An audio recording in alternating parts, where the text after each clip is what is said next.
So as a young, hustling Nigerian under 25, I'm very particular about money. I'm particular about making money, but I'm also very particular about how I spend and how much I save and how much I invest. Because, I mean, I really want to be able to create for myself and my future family, and my current family, a very solid financial future. And so I read a lot of financial stuff. I write quite a bit on financial stuff because of my job. But I read a lot, and every now and again, I go and sit with my uncle, and I ask him a bunch of questions about investments and savings and all that stuff, because he's very good with financial management. And so in this video, I want to share with you, I think, 5 key money lessons or tips that I've learned in the last couple of years, and that's been very pivotal in how I manage my finances. I know it's going to be something very beneficial to you, so let's do this.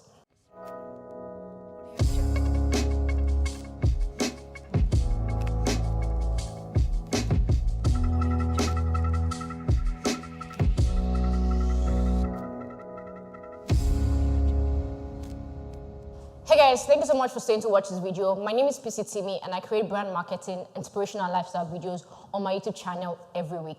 If you're new here, please make sure you don't leave this channel without subscribing and clicking on the bell notification button so you're always notified when I release new videos, which is every week, right? And if this is not your first time, thank you so much for being here again. Make sure that you like, comment, and also share this video. Let's grow, guys. All right, let's talk about money tips.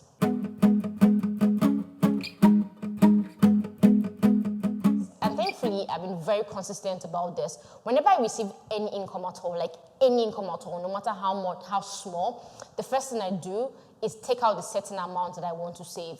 Now, how much I decide to save actually varies. Sometimes I'm saving like 50% of my income. Sometimes I save all of it. Sometimes I'm saving 30%, depending on what I want to buy or invest in, or use money for that particular month, that particular week. But I always make sure that no matter how much comes to my account, even if it's 10,000 naira, I must save something from it.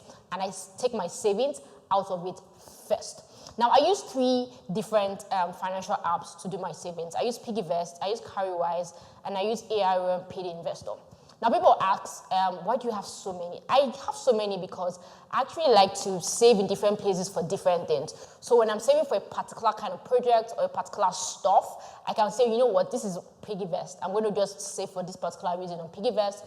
I'm going to use Carrywise for this particular kind of savings, and I'll use the one on Payday for maybe emergency funds or something. Another reason why I use different accounts is also because of the flexibility that it does not allow you when you use multiple ones and multiple accounts. So for instance, if I have only one account, it kind of might be easier for me to withdraw at certain points.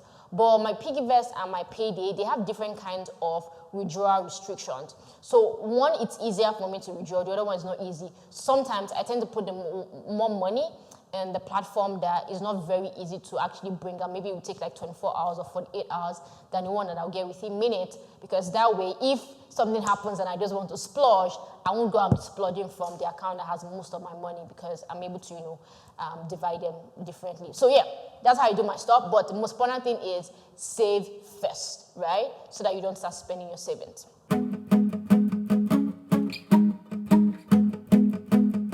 I used to feel like, you know what, I'm not that organized. I don't have the strength to actually be tracking and budgeting my cash. So you know what, just save and then just spend, right? And it doesn't matter. But then I said earlier on this year that, you know what, it will not hurt to actually be able to track each of your expenses. So I got an Excel spreadsheet, and so for every income, I put it, the income was from here, this was the amount. For every expense was for this, and I put the amount there. And so by the time I did for like month 1, month 2, month 3, month 4, by the time I was doing like a media analysis, it was mind-blowing, because I could actually see, oh, this is exactly the amount of money, the amount of revenue or profit that I've gotten this year. This is the exact amount of money that I have spent on this sort of things, on investment. This is the amount of money I have spent for family and other responsible things like tithing. This is the amount of money that I have splurged using Uber and going to fancy restaurants. But I was able to see like exactly where my money was going, and it helped me have a better idea of what my financial lifestyle was, knowing that, oh, okay, I'm saving this amount of percentage, almost 60% of my whole revenue as of July. Also, the thing that comes as a subset to tracking is budgeting. So it's very easy to say, you know what, take the money out for savings and investment, and then what's left, just spend it. This is something I'm still trying to learn and trying to get the discipline to keep doing. I'm not very consistent, but budgeting always helps. So at the end of every month, I'm like, oh, this is the amount of income that I'm expecting, and this is exactly what I want to use each fraction of it for. And I try to always stay within my budget. Does it always work? Of course not, but at least it helps me to kind of restrain myself when I feel like I'm about to overshoot.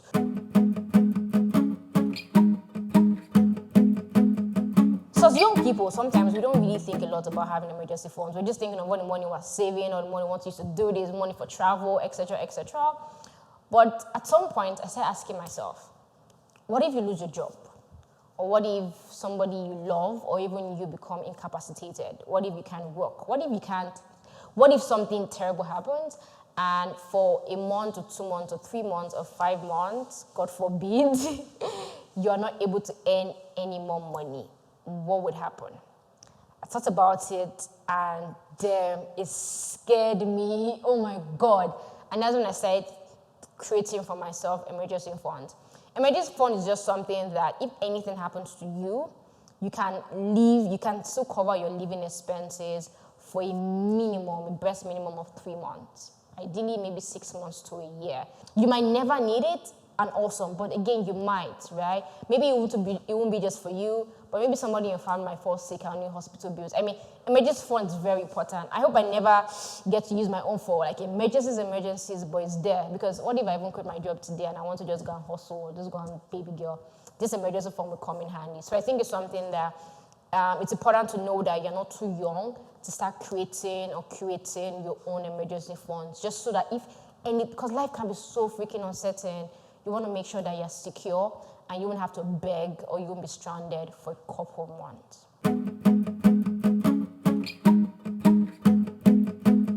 So people say save, right? When you're reading financial management books, they tell you save at least 30% of your income, right?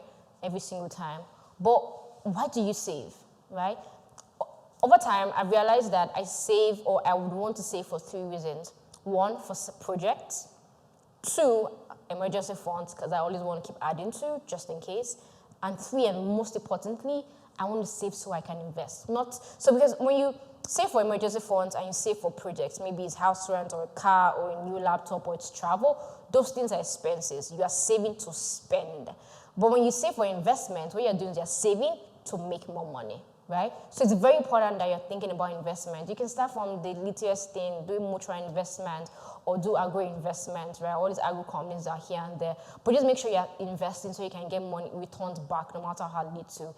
When you start, especially with small capital, it might seem like, oh, this 12% or 13% is so minimal, it's like nothing. But the longer it stays, you realize that your money compounds, and at some point, it will start making a lot of sense. But also, when I'm thinking about investment these days, I'm not just thinking about, just short-term and easy investment like mutual funds or treasury bills. I'm also thinking long-term. What can I do? What assets can I invest in long-term for 5 years or 10 years? Do I want to do like a real estate investment so that I know that money is a huge chunk of money that'll leave your account? Yes, but think about it. In 5 years, when you come back, damn, it's going to be a lot of money, or that thing would have grown in value that give you a lot of return.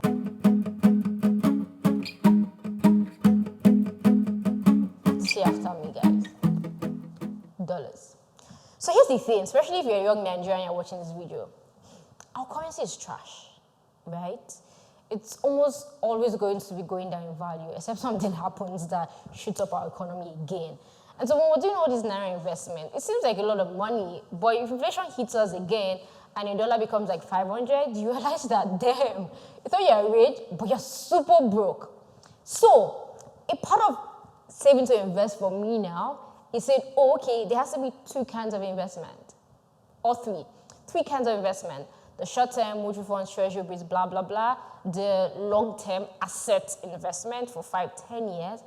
But very importantly, I need to start investing and saving in foreign currencies. Whenever you're earning or you have money in foreign currencies, you're always going to have an upper hand over people who just have local denominations, aka Naira. So it's definitely something that you want to do. Anyway, guys, so those are like the 5 key things that I'm doing to build for myself a solid financial future.